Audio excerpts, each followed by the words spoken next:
welcome to No Broken Legs. I am your host, Evan Belfiore. Joining me on the phone on this Saturday evening is Jimmy Champ. Jimmy, how are you? Hoping to be more useful than Matt Patricia's pencil on a laminated piece of play sheet. I wanted to make a reference to my favorite quote of the week, which was, I forget which member of the Browns it was, but he called Jennings on San Francisco and just said, "Oh yeah, he a hoe." That's funny. That was amazing. Other than that, this team continues to kind of be a mess, and I think I might be over it, Jimmy. What were your thoughts on the week that was the Cleveland Browns? It's kind of looking like Shedeur is maybe a little better than I thought he was, but a lot worse than a lot of people thought he was. Mm-hmm. And all signs seem to be pointing to Deshaun Watson playing quarterback for this team at some point. And I am kind of in the same boat. I don't really want to root for that. That's a spot I'm in. It sucks that the quarterback situation is so bad. The offense is just not good. It's just not. The offense is not good. They may beat Tennessee, maybe, but I'm not 100% sure of that either. It's really telling that even when they get some plays downfield, that they don't seem to really be able to run the ball. Yeah, and this offensive line is supposed to be able to run block, and they really haven't done very well at any kind of blocking this year. Has Judkins worn down a little bit? Yes, I think so. But I mean, he did miss a lot of camp, a lot of conditioning. Yes, he did. And he's carried the ball a lot in a short period of time because he does not look as explosive as he did early. Yeah, and they really need that from him. But it just, in general, it doesn't look like there's a lot of holes there. And no, I agree. It's just like you probably can't judge the quarterbacks because of the wide receiver play. You probably can't judge the running backs because of the offensive line play. We're right back to where we talked about it for years, even before we started recording this podcast. Like you can't judge this group of players because this other group of players isn't good enough to support them, and then this other group of players isn't either. So you're not really able to judge anybody. So again, and nobody is to blame, Jimmy. It's everybody's fault. So nobody gets right. Nobody's going to get held accountable in any real way. Yeah, it's everybody's fault, so it's nobody's fault. This feels like the third or fourth iteration of we can't blame some people because the roster is so bad. And, and the thing that sucks is the AFC North, if you had an anywhere near competent team and competent coach, you would have a chance to win the AFC North this year. The conference is wide open. This is the sort of year that if you had, I don't know, say a top 10-ish quarterback like, somebody like Baker Mayfield, and you had a really, really good dominant defense, and maybe you hadn't traded away 3 first-round picks and you could have used a couple of those on wide receivers and some linemen, and oh my God, this is a year that if they would have just been patient and kept building the best team they could, understanding where they were with Baker, you might be able to steal a Super Bowl this year. Yeah, or at least, definitely an AFC Championship game appearance. Definitely would have been on the table. Absolutely. I agree with everything you said. Like, it's frustrating this year because there are like 10 or 11 AFC teams that are legitimately right now could have a chance to play in the AFC Championship game, and the Browns couldn't be further away from those teams. Yeah, and that's frustrating. And we'll get a good look at this team when they play Buffalo, because Buffalo's going to need that game. Yes. So they're not going to get week 7, we just beat Kansas City, that was our Super Bowl, we're maybe a little lazy. They're going to get fully focused and dialed in Buffalo. Yeah, because Buffalo is pretty much going to have to win out, I think, to make the playoffs. So they're going to get everything from Buffalo. And, as we said before, I still think the Browns are probably the best of the worst teams in the league. But I just think that performance last week to me did not look like a team of guys who are prepared to win football games. Well, I mean, that gets back to the coaching aspect. We've talked about that for years. It's just the fact that it keeps being different things every week shows that nobody's buttoned up, and this sort of whack-a-mole problems thing that they have going and have had ever since Kevin Stefanski became the coach. Yeah, It's indicative of his style of coaching, I think, and like the whole team is responsible for that, not just Stefanski, but Barry. I know DePodesta's gone, but he still was here for 10 years, setting all of this in motion. So he has to bear some of that blame too. Yeah, and because to me the thing that it comes down to is like if you work for a corporation and you are a leader of a part of a corporation, and the corporation is failing at times completely because of the performance of people you lead, like maybe they're not completely responsible for the overall, but they've definitely been a part of the failure, then you are normally held accountable. The fact that our special teams coach has not been fired, to me, it means Andrew Barry and Kevin Stefanski should be fired because they won't fire somebody who should be fired. Yeah, but Jimmy, they don't, they've had injuries. That was, I think, what Bubba Ventrone was getting at. They had guys, but those guys aren't around anymore. So he couldn't coach anybody else up to fill that spot because, the Browns are the only team dealing with injuries. Yeah, the only team in the league dealing with injuries. Coaching up, I guess I get the coaching up, but the players that are making the mistakes aren't the players that are injured, aren't the fill-in players. It's the guys you chose to be in key roles in your special teams, failing week in and week out. And I don't care if it doesn't mean anything for the end. It would at least show your team that you give a shit about losing every week. Yeah, but they don't.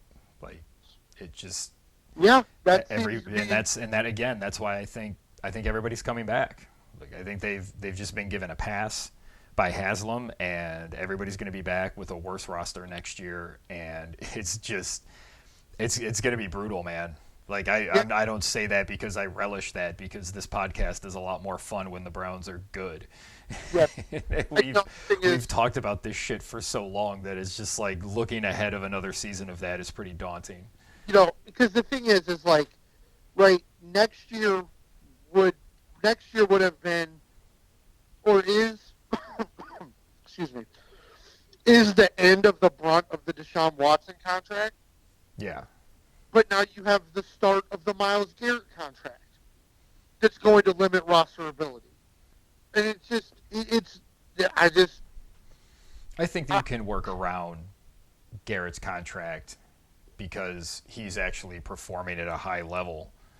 And if you're going to be led by a rookie quarterback, that is going to help things. You're not going to pay another big contract until, it looks like they're going to have to pay Schlesinger. Yeah. And we not to get too far into this, but every time Fanning looks good, David Njoku is just walking out the door. Yeah.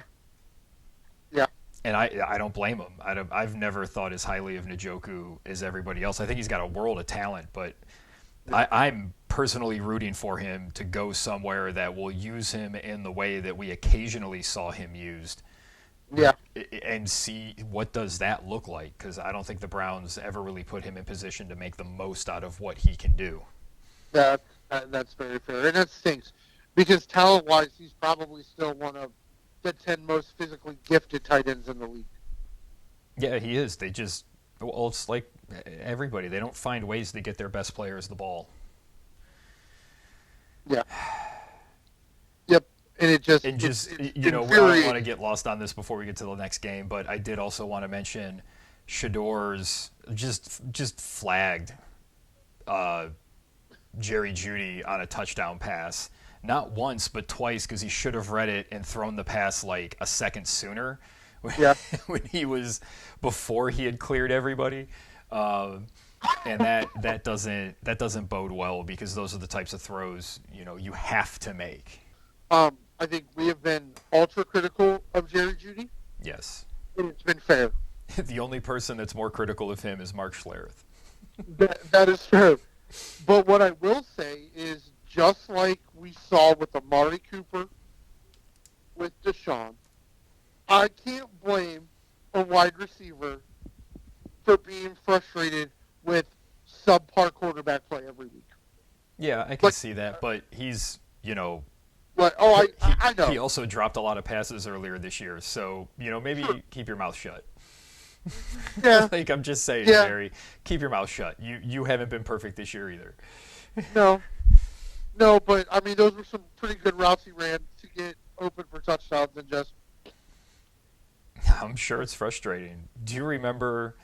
That just reminds me. My favorite season was I forget who it was that played quarterback one of the years with Larry Fitzgerald in Arizona, and he was just open by miles on 5 or 6 plays a game.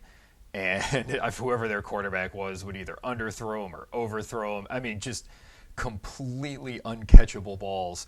And, Larry Fitzgerald's a good team dude, and he wants to keep the spirit up. So you would see this guy like struggling against his inner frustrations on a daily basis, and it was a real interesting. Yeah. It was just really interesting to watch somebody who's very disciplined be tested in that way. Yeah. Yeah. Jerry Judy has failed that test. Yeah, Jerry Judy is not Larry Fitzgerald when it 100%. comes to that. But yeah, but the offensive scheme, not good enough. The talent, not good enough. Like I said, you may be good enough to beat Tennessee. I don't 100% know. I'm kind of leaning Tennessee money line because I just Wow. feel like I just feel like that's. I mean, Tennessee has a lot of injuries, but I just feel like I don't know why I got this sad feeling that's what's going to happen. This to me feels like a game that the defensive line should just completely destroy Tennessee, and we've seen that happen on a number of occasions in the past. Myles Garrett has always seemed to eat up this Tennessee team, whoever has been there. So I like the Browns to win here. I just don't see how Tennessee is going to be able to move the ball and score. I mean, every offense finds a series or two to move the ball on this defense. So I don't know why Tennessee would be any different. That's a very fair point. Like they haven't been. This does. You know what though? I just had two really quick thoughts in succession, which were, one, this feels like the sort of game where the Browns can just shut them down for a half, where they have one of those ridiculous stat lines where it's, Tennessee had negative 14 yards passing this half. But then I also had the next thing that's like the Browns were the first team to lose a game where their defense gave up negative 14 yards passing in a half. Yeah, but both could be true. Like, God damn it. I think the Browns win this game. I don't know about that 3.5. That's a Yeah, lot I don't of like. points. Yeah, the 3.5 doesn't. It's scary. The half is scary. The 3 might be scary. I don't know if the Browns are a field goal better than any team in the league. So That's fair. we do think we both believe Miles goes ahead and gets the record this week. I don't know if he gets it this week, but I think he gets to, where's he at, 19? He probably gets to 21 or 22 at least. He's getting 2 or 3.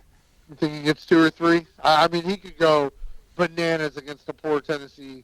Yeah, I But, wonder. but then it could be like are they? The Browns are the first team to have a player get 10 sacks in a game at least. It'll be interesting to see what Cam Ward looks like, because from what I've seen, he's not very good. Do they try to get him throwing the ball much quicker? Do they try to run the ball a little more? I don't know. Tennessee's just bad across the board, though. So this is a game, again, where Cleveland should be able to get a couple of chunk plays out of Shador like they have, and you would expect Judkins to be able to run the ball, but I don't know. Yeah, I mean, Tennessee's had a lot of injuries. Their weapons look much different than they did at the start of the season. And Cam Ward has been bad, but, I mean, we know bad quarterback play. We've seen it a little bit. Yeah. Yes, we have. Well, let's leave this terrible game behind. Both these teams will be picking in the top 5. So, but the Shador Cam Ward thing, they were supposed to go 1-2 in the draft. They went 1 and whatever in the 5th round. So they're definitely going to play that up. It'll be a watched game. So it'll be at least interesting from that aspect. Yeah, that's for sure. Up next, we have AFC North battle, the Pittsburgh Steelers and the Baltimore Ravens. They are playing in Baltimore. The Ravens are 6-point favorites. I've been saying it for weeks, Jimmy. Lamar's not right. No, but he's not right. But it was enough. He's not right, but it's still enough. I agree with you. You were spot on your assessment that he is not able to play 100% the way he likes to play, but the rest of the roster might just be good enough to go ahead and start putting one of the nails in this Mike Tomlin coffin. So both coaches kind of... Yeah, they're both hot. I don't know, but it feels like we talk about this with Tomlin every year. And then he comes back, and everybody complains about it, and then we just, this is just what we do now. I don't know. Pittsburgh's just never been like that. It never seems to end on bad terms with them. Until recently, they've always had the quarterback or the roster, and right now they have neither. Wow, yeah, that's talk about hitting nails on the head. Yeah. I just think that's where it is. So who do you like in this game? The 6 points terrifies me, but I like Baltimore to win. I ain't gonna be by 6. Yeah, I like my trio here. I like the Steelers to cover, the Ravens to win, and the under. Nice. I don't think either offense is really good to score a lot of points right now. Yeah, you're getting that at plus 675 right now. Yeah, it's good odds on that. Caesars. Yeah, this just feels like one of those rough and tough AFC North games where neither team can really get anything going offensively, and Baltimore wins by a field goal. Yep, I think that feels very spot on that game. Yeah, I think you're on the ball there. Our next game sees the Seattle Seahawks traveling to Atlanta. The Seahawks are 6.5-point favorites. Over/under's 44.5. Seattle seems to just be able to beat anybody as long as it's not a big-time game where the Sam Darnold effect takes hold. Yeah, I don't really understand the line in this. I don't get it. Move the point towards Atlanta. Yeah, I don't get it. I feel like Seattle's going to dominate this game and could score 44 on their own. Yeah, I like the over here as well. Yeah, I like Seattle on the over here. To me, it feels super safe. But, I mean, it's been a chaos year, as our buddy Sully has told us. But to me, Seattle on the over just feels very, very safe here. Yeah. Our next game sees the Dolphins taking on the Jets in New York. The Dolphins are 2.5-point favorites. Over/under sits at 41. This is a game I'm probably going to not watch any of. You don't want to watch any of the Dolphins, redemption arc for this season? Boo hiss. People are going to talk themselves into Miami. You know what? I love it. Do it. Everybody talk yourself into Miami so I can bet against them next year. Please. Bring Tua, bring back McDaniel, just everybody. Bring the whole gang back. Bring back Tyreek, too. No, I do want to give, we beat him up a little bit like everybody else.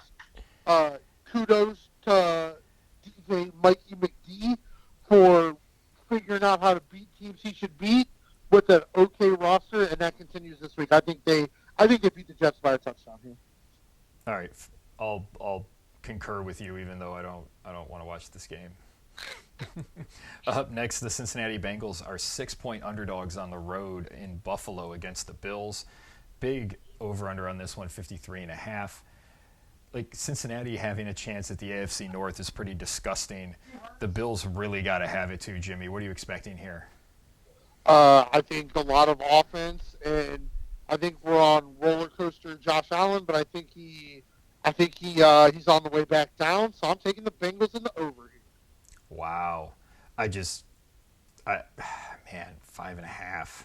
I don't think that I don't think that Buffalo defense is very good, which is why I'm taking Cincinnati. But this is one of those games where Josh Allen's probably going to have 3 or 4 touchdowns, or James Cook's going to go for $160 and 3 scores. Yeah, I just don't think Buffalo can slow down really the Bengals offense that much, and it just feels like a lot of points for a pretty good offense against not the best defense. The Washington Commanders are traveling to Minnesota to take on the Vikings. They are 1.5-point road favorites. 43.5 is the over/under. Minnesota's quarterback situation might be worse than Cleveland's. Because they really thought they had their guy. I think Stefanski thought he had his guy in Dylan Gabriel. Nobody else did. Nobody except for nobody except for Haslam, I think, thought Shador was the guy. So I think the Browns knew they didn't have their guy, but Minnesota absolutely thought they had their guy, and they don't have their guy. And maybe it's because it's an NFC and not an AFC game. This is the game I have no interest in. I don't want any part of this. Just no nothing. I mean, I would take the Commanders as slight favorites because of Mariota being better than either. I mean, if Minnesota's going to trot that guy from last week, like he can't be on an NFL roster. He's not good enough. Yeah, you're not wrong. Sorry, you're not good enough. Go home. Yep. Poor Justin Jefferson. He looked a lot like he looked a lot like Larry Fitzgerald that one late season when they had a backup quarterback in there. Yep. Up next, a battle of AFC South titans, the Indianapolis Colts and the Jacksonville Jaguars. The Colts are 1.5 point road favorites. 45.5 is the over/under. Are we seeing the Colts coming back down to earth? Or, I mean, Jacksonville sort of should be coming back down to earth too, so something's got to give here. I mean, I don't think with the Colts, I think it's so disrespectful that the Colts are the favorite in this game. Like, I just don't understand. It wasn't the Colts coming back down to earth. It was the Colts had a, excuse me. Oh, you all right, my man?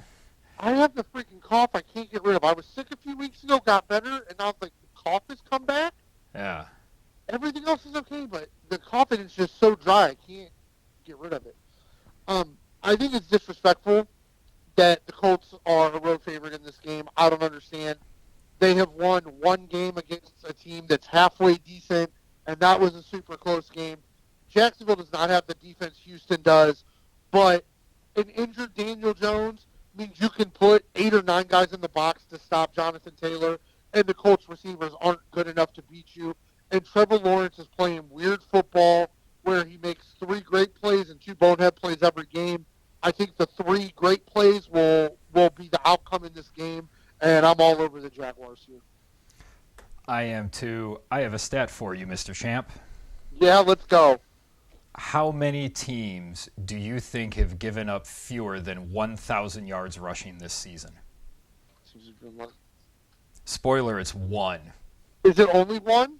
Yes, it's only 1, and it's the Jacksonville Jaguars. I was thinking 3, but is it really just Jacksonville? Wow. Yeah, Seattle's second at 1065. Nice.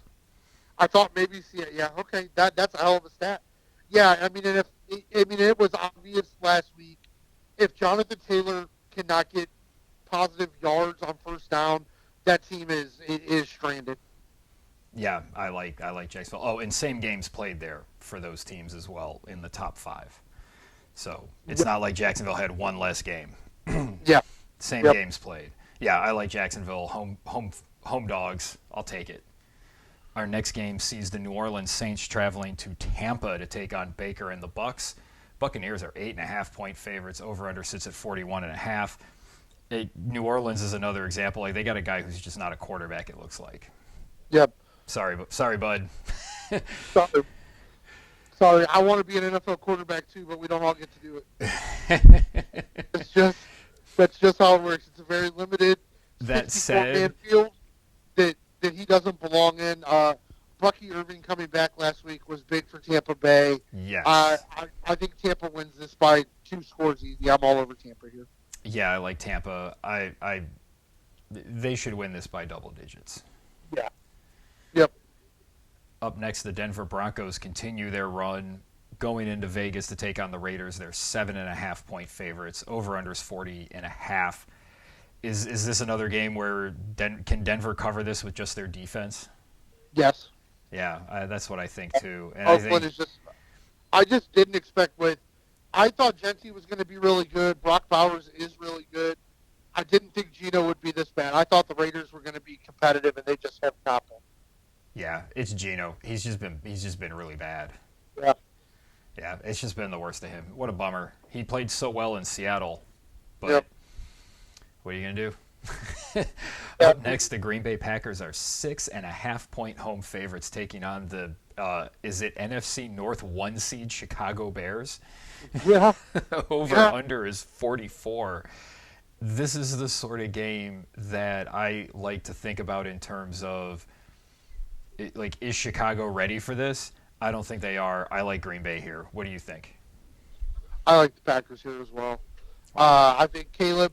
I think Caleb's got to play in a couple of these games to learn how to win them. So I think he's going to lose this one. I like the Packers here. Up next, the Los Angeles Rams are taking on the Arizona Cardinals in Arizona. Rams are 9.5-point road favorites. 47.5 is the over/under. The Rams got to have a really bad taste in their mouth after that embarrassing loss last week. What the hell? How are you going to give up touchdowns on fourth down plays twice in a game? Losses to the Saints and the Panthers, man. It makes no sense, which But- is why it makes sense that they're going to kick the shit out of Arizona this week. Give me the Yeah, Rams. Give me the Rams. Yeah, it's probably a bad spot for the Cardinals. Yeah, they're going to come out and just whoop the crap out of them. Yeah, it's probably going to be pretty ugly. I still think the Rams are the best team in the NFC. I think, I mean, maybe it's neck and neck them in Seattle, but I trust Stafford so much more than I do Darnold, so Yeah, that's the thing that makes me hesitant with Seattle. But again, this is where you find yourself in a pretty chaotic year where Philadelphia has its problems. The Rams, as you said, have lost to Carolina and New Orleans, so they can obviously be beaten. They look like they're the best and most complete team in the league, and with Matt Stafford and McVay there, you like that combination. But maybe this is the year that Darnold, only has to play 2 good games in the playoffs and does, and they win a Super Bowl. I don't know. Yeah. This seems like the type of year that we'll be talking about somebody doing something crazy to get themselves to the Super Bowl or something we didn't expect to happen. Yeah, I would agree with that, but yeah, I think it also wouldn't be surprised if the Rams are the NFC champion. I don't think we'll just go, well, yeah, they had the best players. Yeah. Like it could just be that too. That it's like, they were just the best players. Up next, huge AFC game. Houston Texans traveling to Kansas City to take on the Chiefs. 3.5-point favorites are the Chiefs at home. 41.5 is the over/under. This Kansas City, their defense isn't as good, and they just, dare I say, they look like the number of deep playoff runs they've made over the last 7 years looks like it's finally catching up to them. Yeah, even up until a couple weeks ago, me and you didn't believe it was there yet, but it seems like it's there. I think Houston wins this game outright. I don't think they need the 3.5. I think their defense is absolutely the best unit on the field, and Houston's offense isn't quite all the way there yet, but it's there enough to score on this Kansas City defense. Big game. Because in the big picture, sorry, I just didn't mean to do a Troy Aikman there. Obviously, it's a big game, but I think it's a big game in the big picture because Houston has not been able to clear Kansas City, Baltimore, or Buffalo. Right. Like, those are the 3 teams that have stood in their way, and they need to win this game for their confidence moving forward. Yeah. And for them, who knows what's going to happen with that last wild card spot? You've beat Indy, you've beat Buffalo. Now you need to beat Kansas City as well if you're trying to get to the playoffs. Yeah, and it gives them. So Kansas City sits at 6-6. Houston sits at 7-5. Houston wins this, they're still alive for the division. They're only a game back of whoever wins between Indy and Jacksonville instead of 2 back. Yep. And you put 2 games over Kansas City plus the tiebreaker. That would, but on the flip side of that, Kansas City loses this game, they're out of the playoffs. Yeah, it's over. I mean, you figure all of America, except for that little speck, will be rooting for Houston. Because they're already 2 games behind Buffalo, which means they're 2.5 games behind Buffalo because they lost the head-to-head. And then you've got Indy and the Chargers at 8-4.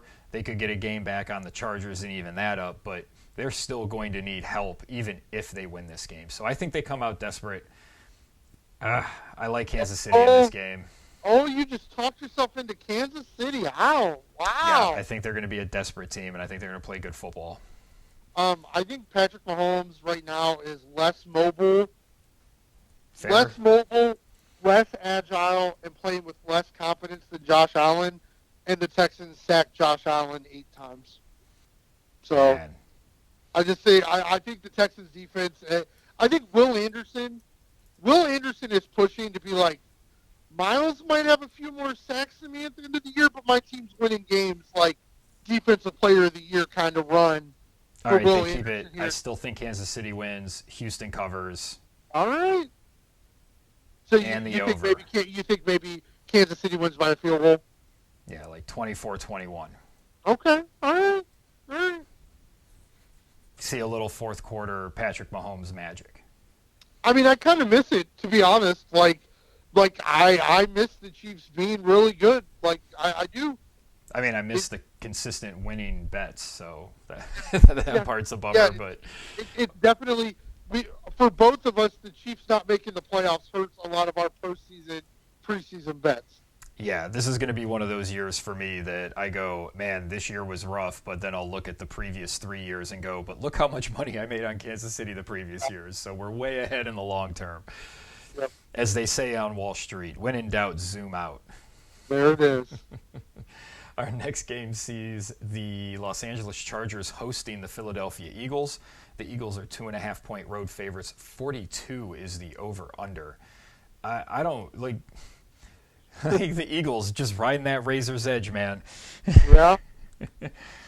I don't know what to expect from them. Was it Nick Wright who said it, that like they don't give AJ Brown the ball and they seem to just do nothing but win, and when they do feed him the ball and he's great, they lose? Yes. It's very odd. Be the case. It's very weird, but that seems to be the case. At this point, here in like 2 more years, Justin Herbert's going to be looking like RoboCop out there on the field, with just the mounting injuries and playing right after surgeries and things like that. With Herbert's injury, I'm going Philadelphia here. Yeah, me too. They'll continue, and fortunately for Philadelphia, they really don't have any competition in their division, so. That's a big help for them. Dallas is just too far behind. Yeah.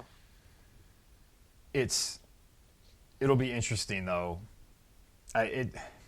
This Eagles team fascinates me. They're great drama. Yeah. They're really great drama. Like, it's one of those things where, like, if the Eagles got blown out in the first round of the playoffs by 4 touchdowns or wound up back in the Super Bowl, no one would be surprised by it. Well, I think we've seen both of those things the last 2 years. That's true. That is true. We did have a game in the books. The Detroit Lions beat the Dallas Cowboys. Detroit looked like they got back to doing what they like to do, and Dallas couldn't stop them. It does help when it's Dallas's defense. Yeah, it's helpful. Well, they had been so good against the run lately, Jimmy. Hadn't you heard Jerry talking about it? Well, not a lot of teams have the Detroit Lions running. It's Dallas 6-6 now. Probably that puts them out at 6-6-1. I guess they could win out. They'd get them to 10-6-1. That would get them ahead of all the 10-win teams. So they still have decent chance. Yeah, they have a chance. It's outside, but they do have a chance. I mean, I don't think anybody really expects the Bears to hang on to that 1 seed. So. No. What? Just other than chaos year, I guess. I don't know. I don't know what else to talk about this week. I don't know. It just seems like the chaos year stuff is the story right now. And is that going to continue? Do we see a resurgence of these last, what do we got, like 4 or 5 weeks left? Do we see order restored, or do we see it continue to get more chaotic? What do you think? I'm just curious to see how these last few weeks play out, to see if some of the teams we think are more talented balance out. Like, either Indianapolis or Jacksonville, I believe one of those 2 teams is not going to make the playoffs. I lead Indianapolis, but it could be Jacksonville. That's a heck of a collapse. Like, if Chicago ended up missing the playoffs, I would not be surprised. Like, they actually have a pretty tough schedule down the road. Like, Indianapolis has a real, like, if Indianapolis didn't win another game, it wouldn't be a surprise. Like, Green Bay has a chance to get things right this week. Like, Philadelphia, you are one of the most talented teams in the league. Figure your shit out. Like, will the chaos, I think I'm most curious about, will the chaos continue, or will the talented teams just settle down and win games? You mentioned Indianapolis. I think we've talked about this because I'm looking at this going, oh yeah, we've looked at this before. After this, they're at Seattle, host the 49ers, and then they play Jacksonville and Houston again. And they're on the road for Houston the last week of the season. Yeah. Think about that. Houston could need that game to win the division, and Indianapolis could need that game to make the playoffs. Yeah, it's gonna be a crazy. Like, I actually like the way the schedule is this year with so many teams having their division games late. Well, they always. Not having. Yeah, they save some of the bigger. They always play division games the last 2 weeks of the season. That's built into the schedule, I think. But the fact that they played the Texans last week and the Jaguars this week is, I think, what you're pointing to, and I couldn't agree more. I love it. Yeah, I love it. So, like, I am. I think that's what, like, will we end up looking back at this year and being like, man, the first two-thirds of that season was crazy, but then at the end of the year, the best teams were just the best teams. Like, does Josh Allen knock Jacksonville, Indy, Chargers out of the playoffs by just winning out? Like, things like that. Like, I'm just really curious. Like, I am really excited for a lot of the games this week with the playoff implications. Me too. It'll be a lot of fun. Elliot has started, I think he comes up and runs up to me and hits and, like, sort of, like, bumps into me like how the football players do. Yeah. So I think that's his physical expression of football. It's just people running into each other. Like, hey, I like that thing you watch on the TV, Dad. Here you go. Boom. It's pretty fun. Yeah, for sure. Well, thanks for joining me to talk some football tonight, Jimmy. It's home stretch, man. We're almost there. Yeah, like I said, some really interesting matchups across the board this week to lead into this last stretch of the season, man. And there's no place I'd rather been tonight, brother. And I want to thank all of you for listening. For Jimmy Champ, I'm Evan Belfiore. Thank you for listening to No Broken Legs.